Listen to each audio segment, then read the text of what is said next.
Welcome to the Wild Side, friends. Today, we are diving into a brand new adventure, starting our very own zoo from scratch in Sandbox mode. That means no fiscal limits, no rules, except for animal welfare, obviously. Just pure creative freedom. Get ready for space and pathing issues, questionable habitat decisions, and hopefully some adorable animal moments as we build this zoo up from the bare dirt to a 5-star masterpiece. Grab your hard hats, strategic vision, and some enrichment items. It's time to build a zoo.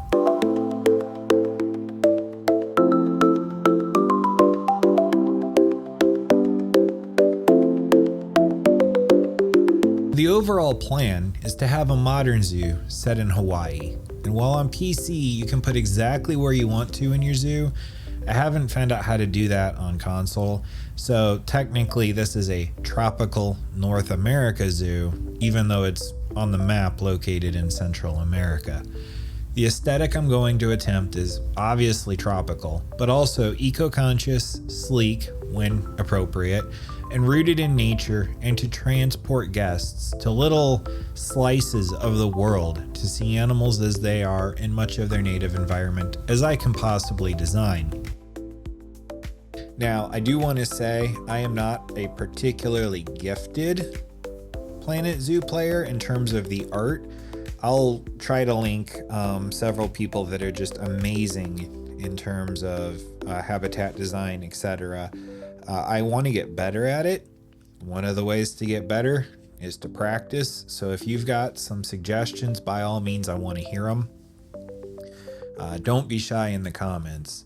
But my thought is, for this, it's going to be more or less a let's play, but I'm not recording this audio live. I'm actually recording it as I play back everything at 800% speed, because this took almost 4 hours. I did cut some stuff out that was totally irrelevant. I did walk away one time with it on pause, for instance. You don't need to see 20 minutes of the game on pause. But more or less a let's play. I'll contribute thoughts as we go through here.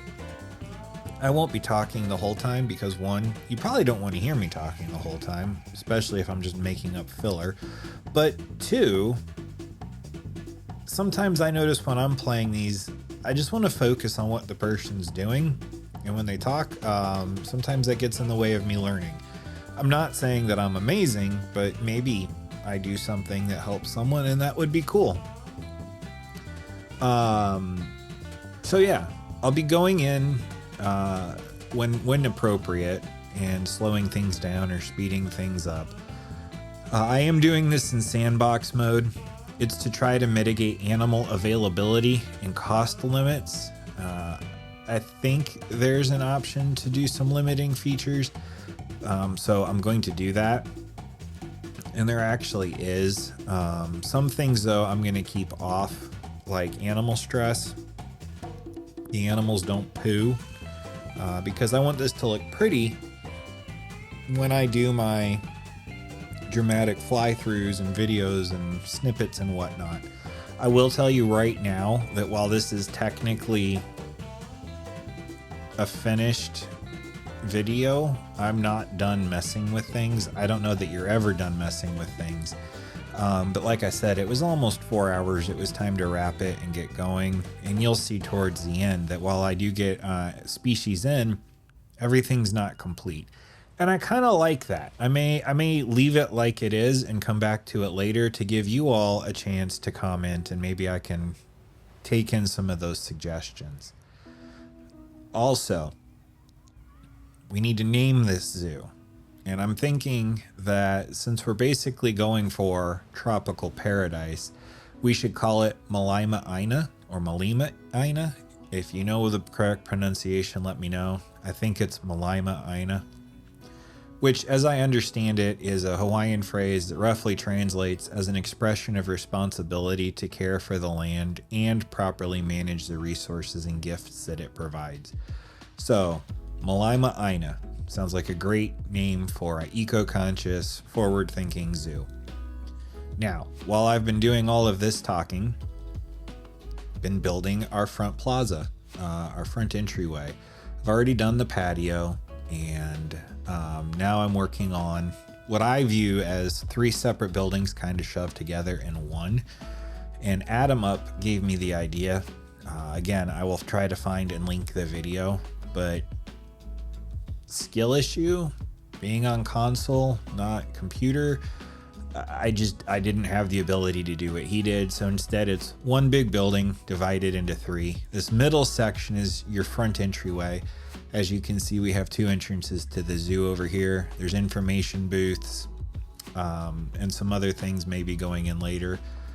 To the left, as you come in, which is at the top of the screen right now, is a food court. And there's going to be another entrance into the zoo that away. So you can come in here, not pay for anything, hang a left, get some food if that's what you want, and then leave. I hope no one does that, but you could. And then down here where we're covering floor now is the gift shop area. And that doorway up into the zoo is actually an exit only. So when you leave, I'm going to funnel you through my gift shop, just like my local zoo does. And it's brilliant. And that's what I'm going to do. I'm also covering over everything in these floors. And yes, I know that there's curbs, and I know what I have to do to get rid of them. I just didn't have the mental fortitude to do it this time. But I will eventually have to delete all the pathing underneath, replace it, and without curbs so that those go away. But for now, this is good enough. And this is just how my brain works. I have an idea, I get it like 80% done, and then I come back and I fiddle with it, and I think I'm good. And then I come back later and I fiddle with it, and I think I'm good. And that's just how it's always been for me. So here for a little bit, I'm gonna hush so that you can enjoy me decorating the interior and figuring some things out. And I'll be back when we start on a habitat.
now that we're working on some of the pathing, I figured I'd come back. The idea is I want you to walk out of this building and there be one main eye-catching exhibit. It's going to have my wife and I's favorite animals in it. When my son is old enough to have a favorite animal and tell us what it is, I will make another exhibit with that one if it works. But for now, it's my wife and I's favorite animal. They happen to work together, which is awesome. They also share a interspecies bonus with a third animal, so I put that in there even though it's neither of our favorites, but our two enjoy spending time with it, so I have to do it. Well, I mean, I don't have to, but it helps them, so why wouldn't I do it, right? I do like to try to make sort of realistic looking boundaries, meaning, or not realistic, sorry, sort of natural looking boundaries and barriers when possible. I like it better. A lot of places do it, and I think it just looks better. So what I'm doing here, and I do a lot of this, I'm leaving it in just so you can see kind of how the brain works and how I figure it out. But I end up deleting a lot of this as I'm working on making a barrier for the water. I want you to come up and then be able to look out over the water and see what's going on in the enclosure. And even though if I could have left it totally open, they're not going to leave the path. The people aren't going to leave the path, I mean. But that's just not super realistic. So I didn't want to do that. So I created this little barrier, and then I worked with it for a long time. Thank goodness I figured out how to get keyboard and mouse to work on the console, or this would have been impossible. But I worked on it, decided I didn't like it. Here I'm testing to see what it looks like from their perspective, and it's just a little bit tall, kind of hits right in the eye line. Also, they're not going to be able, or they would rather clip through. I don't want that, so I put a do not enter barrier thing inside of that front concrete, so they're not going to walk through the building materials to get to the edge of the curb. Here I am shortening the width. It was just huge otherwise, and now I've got my finished product. I do know that beam is a little bit off, but again, it's one of those things where I'm okay with leaving it the way that it is. It works from the distance that we will be using it for, and that's what's important to me. It's a big thing in scale modeling as well. It doesn't have to be perfect. It just has to look perfect from the distance that you want it seen from. And that saves me from a lot of headaches, because I will obsess over something an unhealthy amount and then go, oh no, this is impossible, and get overwhelmed and then never touch it again. And I'd rather have it sort of good and working than perfect and never made. So the idea is this barrier is going to follow around the pond, and then we're going to transition into a concrete wall, and we're also going to have a section that's rock, just because I don't want it to just be all concrete. But there are concrete walls in zoos, and on the sides where I'm not as interested in you looking at them from, I'm perfectly content to use it. I want these to be places where you come and you see things the way I want you to see them, and we go from there. Some of these would not disappear, so I decided I would just hide them behind plants later, and here I am filling in the gaps. This was a lot easier to do than I was worried about, which is nice. I thought it was going to take a lot more effort, but this part went pretty quickly. I also put, for lack of a better term, a zookeeper village in, and I will very quickly here find out I did not make this big enough when you start adding the equipment, like the zookeeper huts and whatever.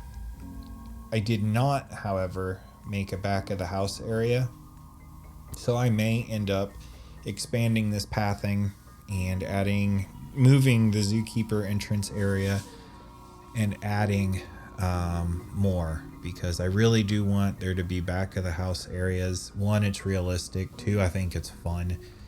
I may leave it alone on the front one because I want people to walk around it. But for the most part, I want them there. Maybe the story is when they need back of the house, they go to the front because they're close enough to the vet that they don't need it. So we'll see. We'll see how that goes. Speaking of the vet, I'm going to need these things if I'm going to put animals in here. So there's quarantine, there's the vet surgery, and the, why can't I think of the name of it? But the place where you go and you put the animals that you just bought. And we've got some staff because we're going to need them. Second, staffing room. I really like the conservation pieces. I think they look awesome. Kind of hobbity from Lord of the Rings. And then we bought some animals. I still need one more female pygmy hippo. There just weren't good suggestions. I also have the okapi. And then I got the minimum amount of Red River hogs for that interspecies bonus and their own health. And then it's on to making the actual barrier, because what I made here will not count for a barrier. I have instead what's called a null barrier here. And as long as that is inside of the structure that I built and not overlapping the path, there will never be any issue of animals quote unquote escaping. And I'm not sure why I didn't use a longer fencing at the beginning, but I did not, and I will probably have to go back and change this because it's just a lot of fence. But at this point, I was just in the mindset of just get it done. It's been going on for a while, and I love this game. Excuse me, I love this game. I honestly do. But each of these builds is a marathon, and it takes a while. And it didn't like that vertical line, wouldn't let me take it, so this becomes the front entrance exhibit or habitat. And we go and we get we go and double check what the requirements are, and I believe the tallest one was like 3 feet something for an escape value. So as long as this stays over 3 feet, we're good. Nothing's going to escape. And now that I think about it, I never did check. So that's something I should do on the next one. The other thing I need to do on the next one is set up donation bins and educational stuff, because that hasn't been done either. But got a lot done on this first one. Those tour buses are the generators, by the way, for people. The people will come in through there. And now we're moving habitat animals, and we're also adjusting zoo hours. I'm not setting this up to look good at night. Every zoo I've ever been to closes before the sun goes down. I want my staff to have time to take care of things, and I want the animals to be able to sleep. And lighting in here is it might as well be a separate game. It's a whole nother thought process that I just don't have in me at this time.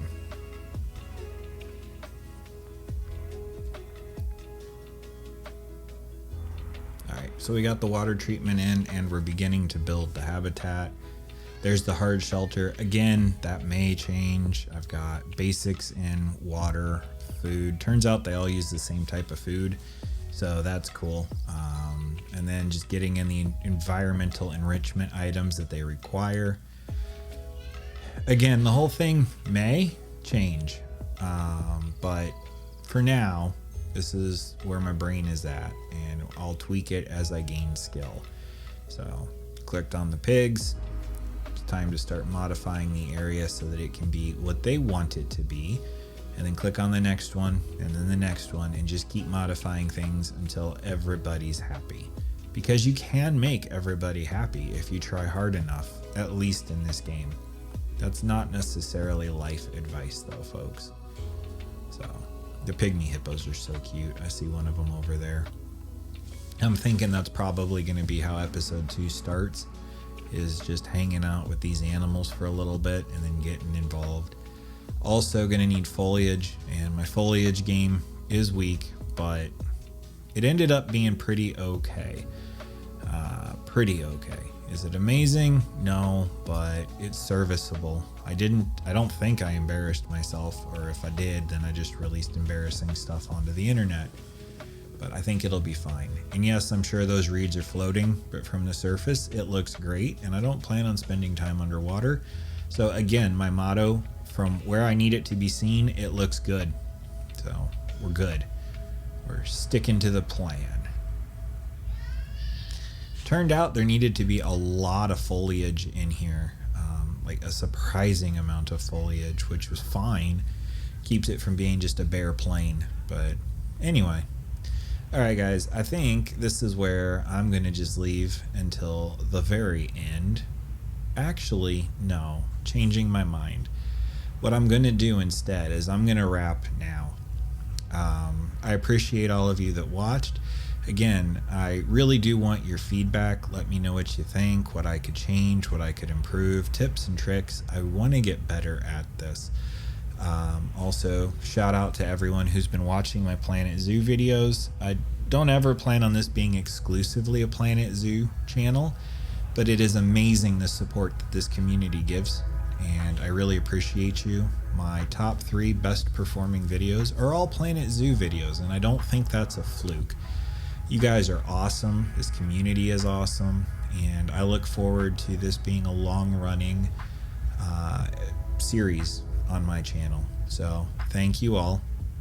If you haven't done so already, go ahead and please like this video, subscribe to the channel, and if you really want, you can hit the bell and it'll tell you every time I upload. I'm trying really hard to upload 6 times a month, which is basically every other week is 2 uploads and then 1 the other weeks. So until next time, folks, I'll catch you later.